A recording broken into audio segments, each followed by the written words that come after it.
Hello, welcome to another session of Management Principles and Applications. And today's topic is planning, forecasting, and scheduling. So, today in this session, we would be discussing about planning. What is planning? So, planning is identified as the first managerial function. Planning creates the blueprint for all other managerial functions. Hence, it can be defined as thinking in advance what is to be done when it is to be done. How is it to be done and by whom it should be done? So, in simple words, we can say that planning bridges the gap between where we are standing today and where we want to go. It involves setting of objectives, like we have seen in our previous discussions, and deciding in advance the appropriate course of action to achieve these objectives. So, we can also define planning as setting up of objectives and targets and formulating an action plan to achieve them. So, wherever and whenever you want to do something, the first thing you do is plan. Once your plans are in place, then you can think of achieving your goals better. Another important ingredient of planning is time.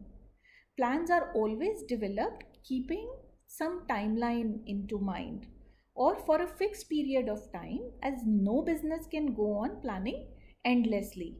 So, plans are for shorter durations, that if within, let's say, a month or in fortnight, what we'd be doing in a year, or longer plans are like 5 years down the line, where we want to see our organization, and so on.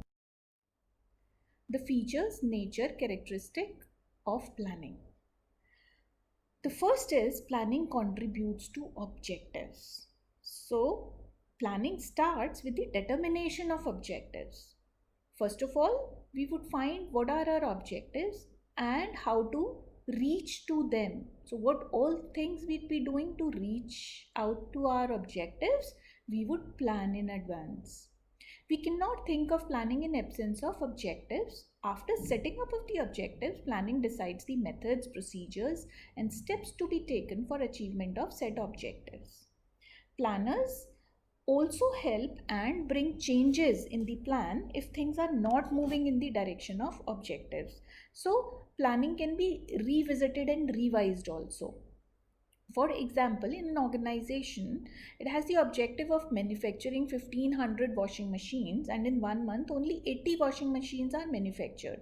Then, changes are to be made in the plan to achieve the final objective. So, we would be seeing what is the problem that we are not able to manufacture as much as we planned, and finding out the reasons and the solutions for them.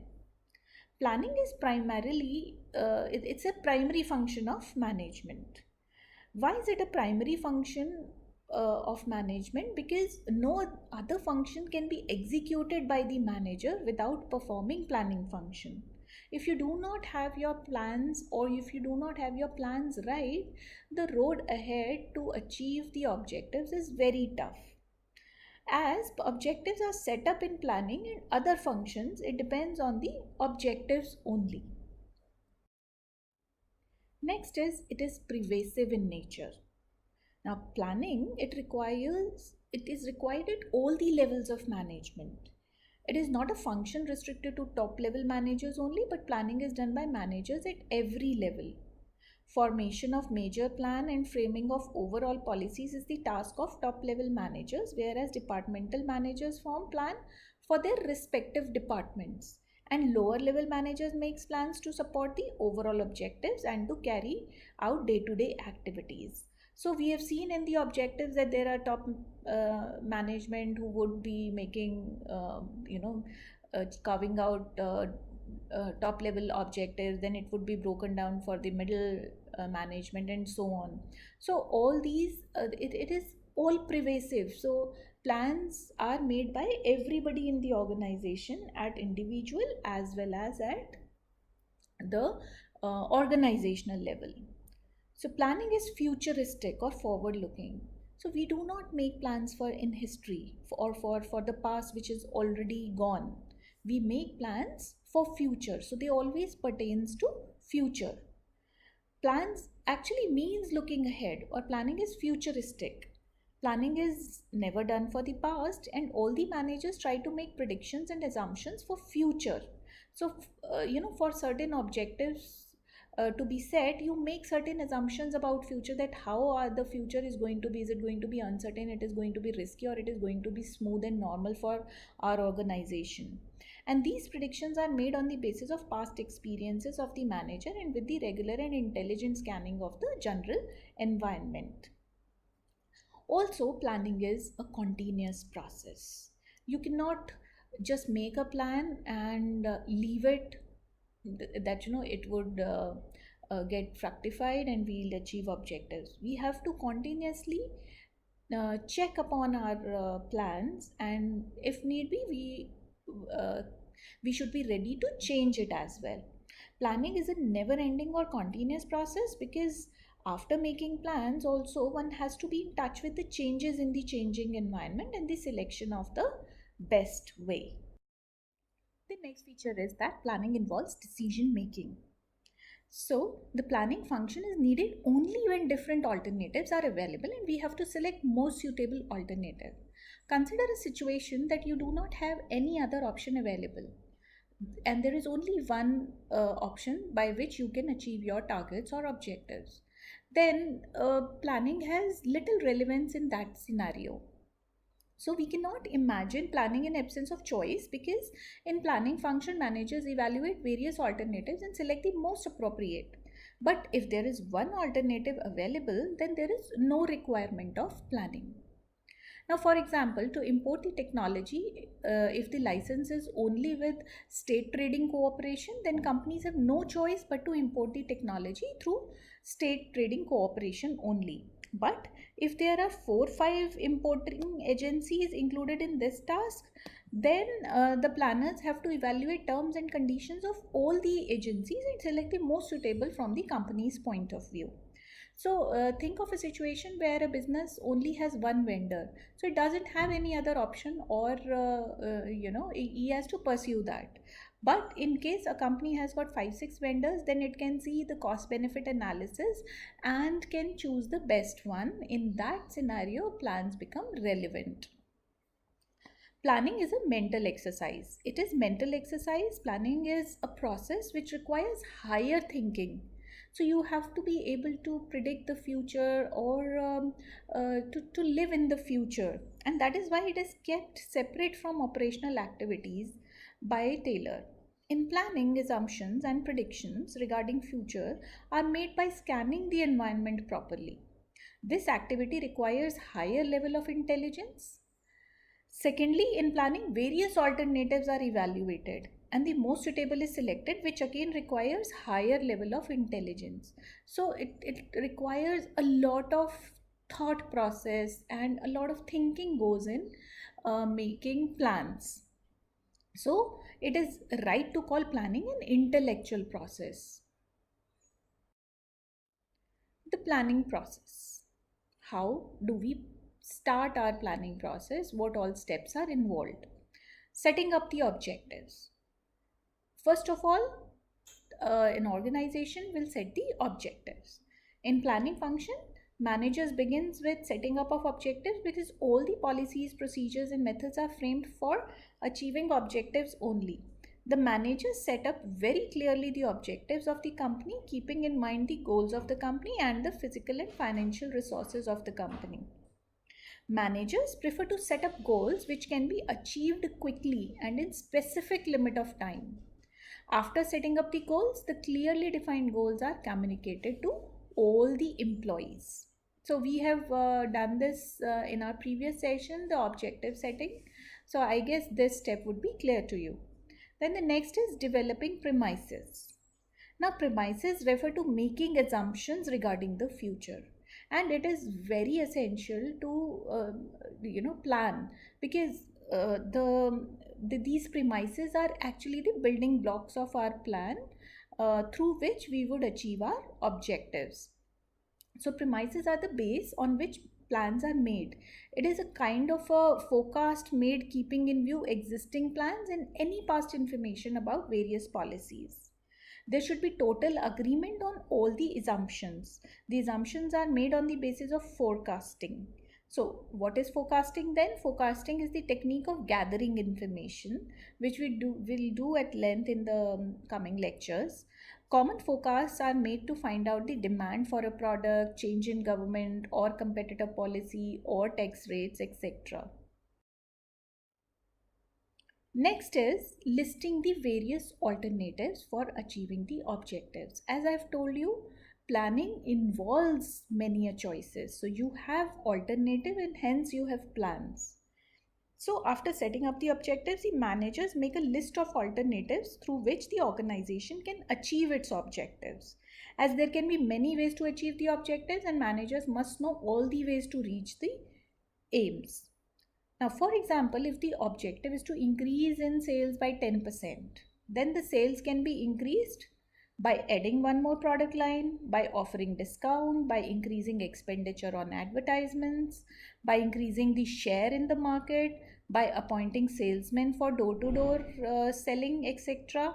So, manager can put out all the alternatives available to increase the sales by 10%, and he has to find out the more innovative he would be, the better plans will be and easy gaining of objectives will become.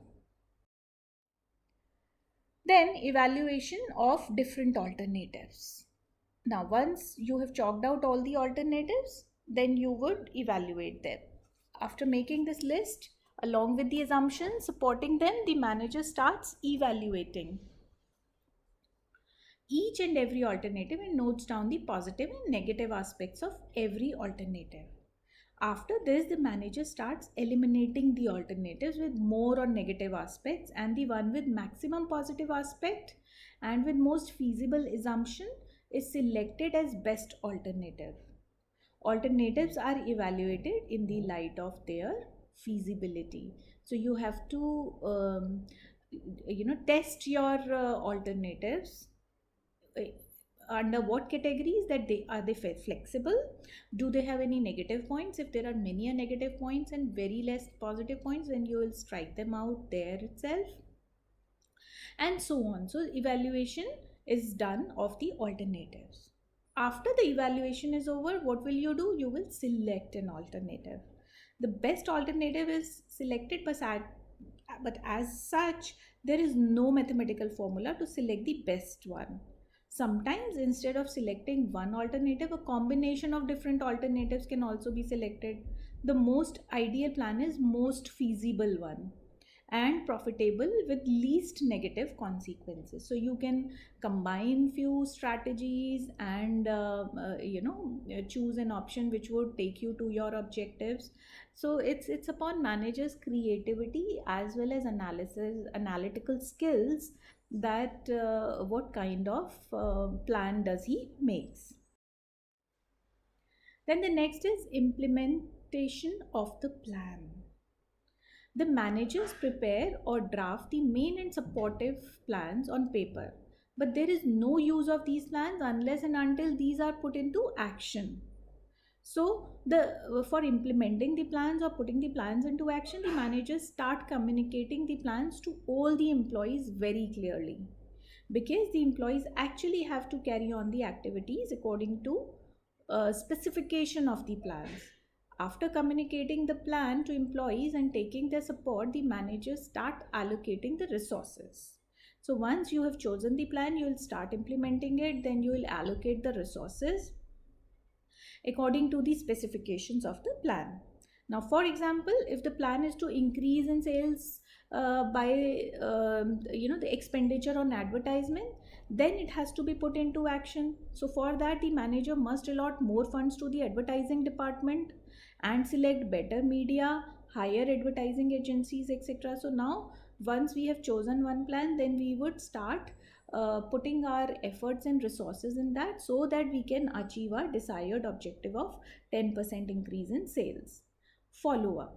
Planning is a continuous process, so the manager's job does not get over simply by putting the plan into action. Now you've made the plans by analyzing all the alternatives, you found the best one, but it doesn't stop there. Once you have gone in for, let us say, the best, hiring best advertising agencies, you'll see that in the meantime, are they delivering? Are there any increase in sales happening because of the increased expenditure on advertisements from your side? If it is not happening, then you should get into it and see that you can hire someone better, or you ask them for the results, the advertising agency whom you have trusted with your sales. So all these things come under the follow up, so you have to keep following up with your plans, because it helps to verify whether the conditions and predictions assumed in the plan are still holding true in the present situation or not. So many a times the external environment also changes, and then you have to see how your plan is working in that changed environment. If these are not coming true, then immediately changes are to be made in the plans. Now we come to type of plans. As I told you, the planning is a pervasive function, which means it is not the task of top level managers only, but working all the managers working at different levels perform planning function. The plans framed by top level manager may differ from the plans formed by middle and lower level managers, but at every level managers would be making their own plans. The different types of plans or common plans formed by the manager at different levels are objectives, strategies, policies, procedures, rules, programs, methods, and budgets. Now let's see one by one what are these. We have done the objectives, so we'll just brush through that. First is objectives. What are objectives? As we know, objectives are the ends towards which the activities are directed. They are the end result of every activity. An objective should be related to a single activity. It should be related to result. So it has to be result oriented. It should be measurable in quantitative terms. It should have a time limit. It should be achievable and should be close to reality. Now, for example, increase in sales by 10% or decrease in rejections by 2% can be your very quantifiable, feasible, and achievable objective. So, next, strategy. What is a strategy? It is a comprehensive plan to achieve the organizational objectives. The dimensions of strategy are: one, determining long-term objectives. So strategy includes long-term objectives, then adopting a particular course of action, and then allocating resources for achieving those objectives. Now, the strategy formulation is the task of top level management, and it must scan and understand clearly the business environment before framing the strategy. The common decisions in strategy are whether to introduce a new product or not. If to introduce, then how finding out customers for your products, making changes in the existing products, etc. All the strategic decisions are greatly influenced by the business environment the organization is working in. So strategy defines the future decisions regarding the organization's direction and scope in the long run. So these are the strategies. How should you strategize so that you can have your efficient working of the organization? So, for example, choice of advertising media, sales promotion techniques, channels of distribution. What will be channels of distribution of a company would come under strategy. So, the next type of plans are policies. Every organization makes certain policies in order to carry out their plans effectively. So, policy can be defined as organization's general response to a particular problem or situation. In simple words, it is the organization's own way of handling the problems. Policies are made at every level because the managers at every level need to decide or predetermine the way of handling a situation, and policy acts as a guide to take decisions in unexpected situation. So, policy formation always encourages initiatives of employees because employees have to deal with situations, and the way of handling the situation is decided in consultation with the employees. Then they will be able to handle the situation in a much better way. For example, a school may have a policy of issuing admission form only to the students who secured more than 60% marks. So you have actually decreased your paperwork, and this policy ensures that school does not waste its resources on the things that are undesirable. Or, for example, no credit sale policy. So, because they do not want to have more losses or bad debts, they can say that okay, we will not be giving, we will not be selling at the credit. So, no credit sale policy or etc. Introduction of new product in the market because it is required there. So just to ensure innovation, an organization can say that, oh, we would be introducing every year, we would be introducing one new product in the market, so that would be our policy. So this policy is to ensure that you are a good homogeneous, you have a line of products available and you're always up to date in the market. So all these are the policies basically support your objectives. Then procedures. Procedures are required steps established in advance to handle future conditions.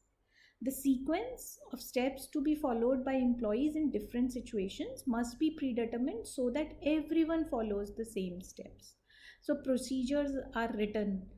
If once you have got a best way or a process, then you must jot it down for the others to follow. And those are known as procedures. The procedure can be defined as the exact manner in which an activity has to be accomplished. Now, for example, the procedure for admission in a particular school can be set up a file for applicants, accept the field forms and put them in a file, ask for other certificates to verify score or marks, put those documents also in the file, give the file to admission in charge. So, all these would relate to the admission process. So, procedures are made common for all the departments to coordinate their activities. So, procedures cut across all the departmental lines. For example, the procedure to handle the order by manufacturing department may involve sales department also.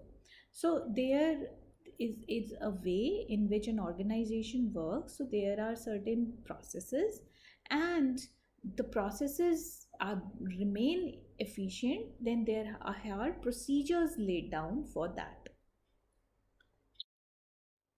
Next are rules. Now, rules are very important because anywhere there is lack of discipline, then it would be very difficult to achieve your objectives. So, rules spell out special actions or non actions of the employees. There is no discretion allowed in the rules.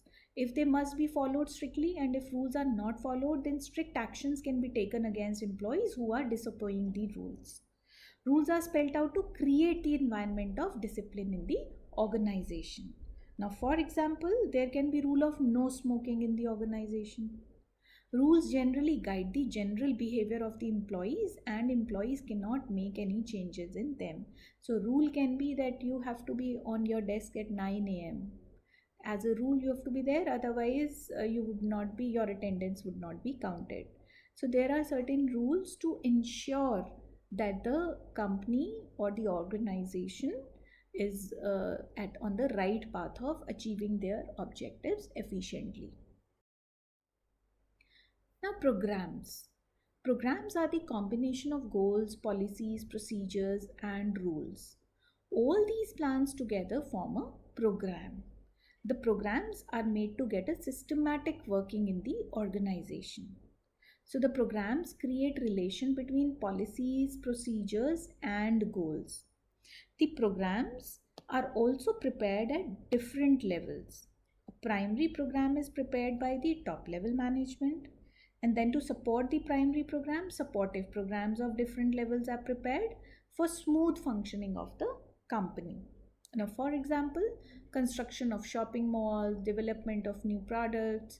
So, there can be certain programs which are made by the top level management to ensure that the goals, policies, procedures, and rules are in line, or they are aligned. Next are methods. Methods can be defined as formalized or systematic way of doing routine or repetitive jobs. The managers decide in advance the common way of doing the job. So there is a method which you have to follow. So there is no doubt in the minds of employees, there can be uniformity in the action, and it helps applying the techniques or standardization as well as simplification, and it acts as a guide for the employees. If the common way of doing the job is not decided in advance, then there will be confusion and comparison will not be possible. Now, for example, for the valuation of stock, the organization must decide in advance what method has to be adopted, FIFO or LIFO, so that everyone follows the same method and comparison with the past value of stock can be done. Method for calculation of depreciation, it can be uh, written down value method or simple depreciation. So which one would you follow? That is a method what an organization is following for the sake of uniformity. Then the last are budgets. What is a budget? You all have certain budgets somewhere in life. So, your pocket money, that is a budget for you, monthly or weekly or in whatever way.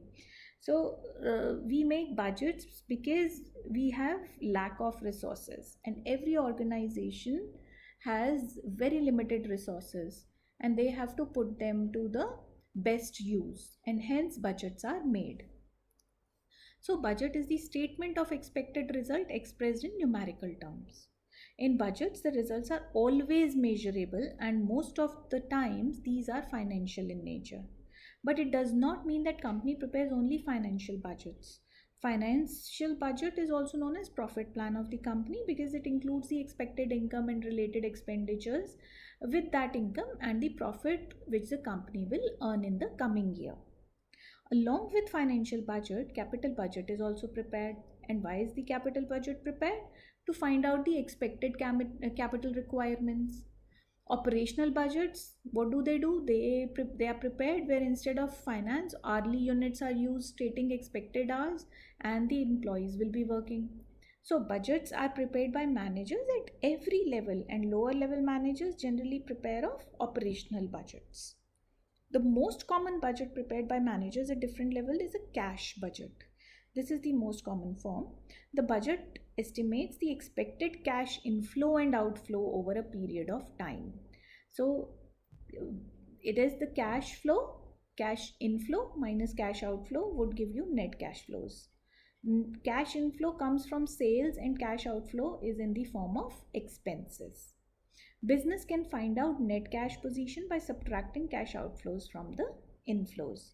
Now we can see, for example, in the sales budget, sales in units are 1 lakh, price per unit is 20, total sales budget would become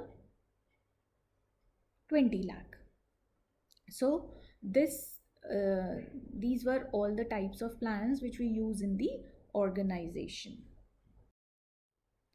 Importance or significance of planning. Now, why do we need to do planning? Planning, it provides direction, so you know where you are going. Also, it reduces the risk of uncertainties because you are somehow, somewhere predicting the future or forecasting it. So, the risk also, in a sense, gets reduced. Then, planning reduces overlapping and wasteful activities. Once you have planned it well, you know that you do not need to waste time on those alternatives which are less uh, promising, or which have certain negatives. So you'll not go to pursuing those objectives, and hence wasteful activities would be reduced. Planning promotes innovative ideas, as planning is an intellectual process, so you have to be innovative, you have to find out the ways or different plans or different strategies, so that you can achieve your objectives. So it promotes innovative ideas as well. It facilitates decision making. We have seen that managers are always under planning, faces different options and alternatives, and they have to continuously take decisions. So planning establishes standards for controlling. Also, once you have given your plan to your subordinates, you know that you what they know that what you expect from them, and hence you can actually test them on, okay, I told you to make 25 units today, have you done that? So that is control. So with the plan, comparing the plan, you can always control. Then focuses attention on objectives of the company. All the plans are made according to the objectives of the company, and hence objectives are well taken care of with planning. Now, limitations of planning. Planning, certain times leads to rigidity, because once the plan is there, though you can go and change it, but it also gives you a sense of laid backness, that okay, it is done, and hence I need not take care of it well.